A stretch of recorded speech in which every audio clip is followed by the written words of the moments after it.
पे Stokes law के case में यूज होगा डायमेंशनल एनालिसिस। ठीक है, हम ये अच्छा कल हमने देख लिया था कि एक टर्म है ईटा। ईटा क्या था?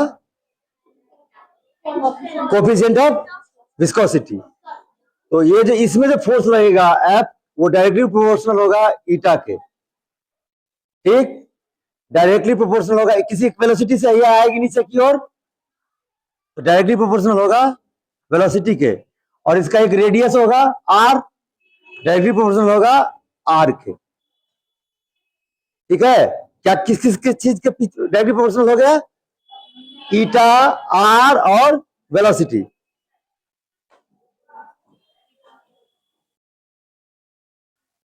अब इस तीनों को कर लेंगे तो हमारे पास आएगा F is directly proportional to eta V R, है हो जाएगा ये।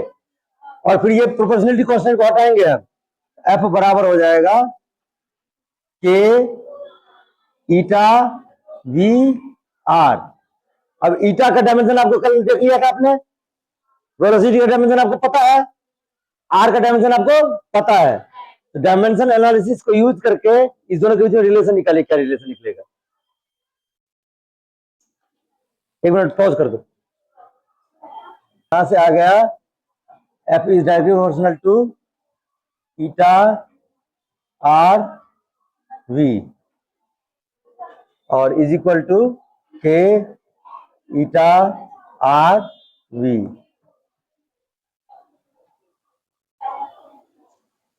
बना लिया?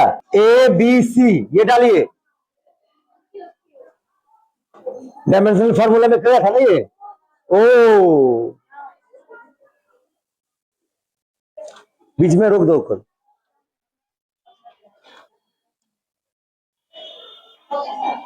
हो गया?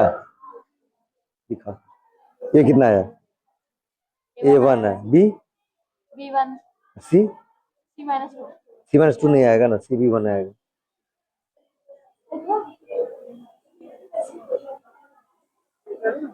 इधर देखो, यहाँ पे हमारे पास है F इज इक्वल टू के जो है हमारा वो डायमेंशन लेस है, ये हमको दिया हुआ है।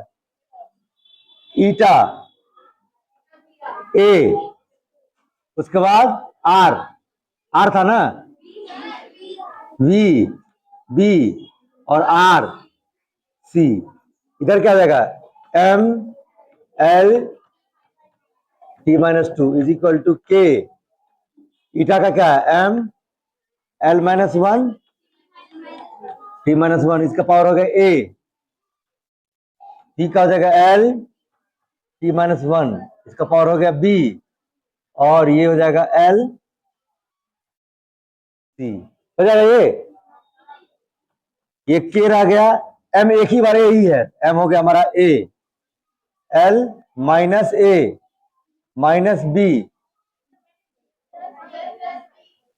Plus B, good, -a plus B plus C, और टी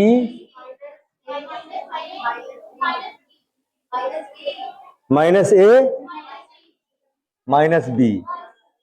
हो गया ना? बस यहां तक कर लो सब लोग, यहां सब लोग कर लिए, यहां तक सब लोग पहुंच गए ठीक से। अब आगे देखो क्या करेंगे हम।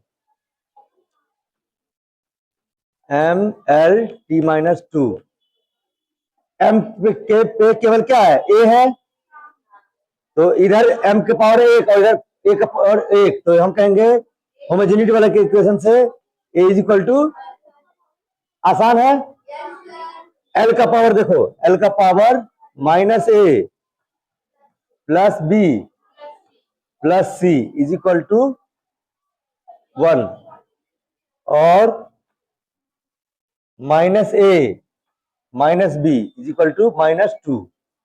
इसका मतलब हुआ a plus B is equal to 2, a plus B is equal to, हो जाएगा ये सारा माइनस कैंसिल हो गया। a का मान है 1, तो b का मान हो जाएगा 2 - 1 इज इक्वल टू 1, b 1 आ गया। ठीक, अब c वाले में देखो, एल का एम का निकाल लिया, एल का निकाल लिया, इधर देखो सी में माइनस ए प्लस बी प्लस सी, एल का डायमेंशन इधर क्या 1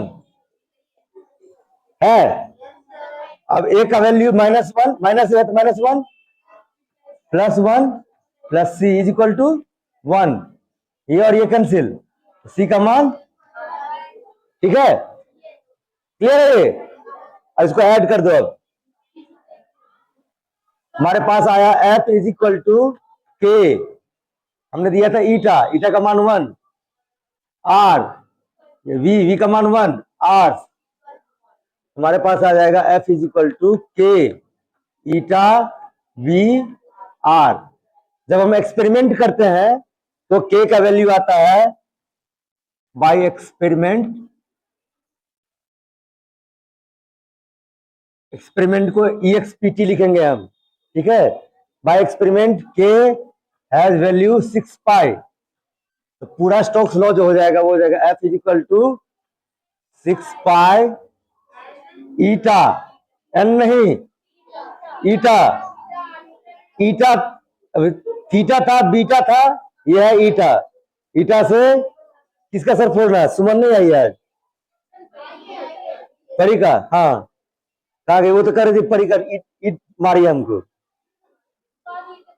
तुमने बोली थी ईट मारिए, वही ईटा है ये 6 pi eta v into r, this is what is Stokes law. समझ में आ गया, स्नैप्स ले लो।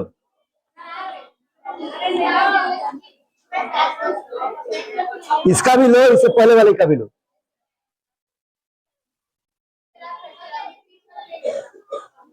मैं भी साथ रहूंगा तो क्या दिक्कत है, दिक्कत, हाँ ऐसा लग रहा नहीं, इसका प्रूफ होना चाहिए ना।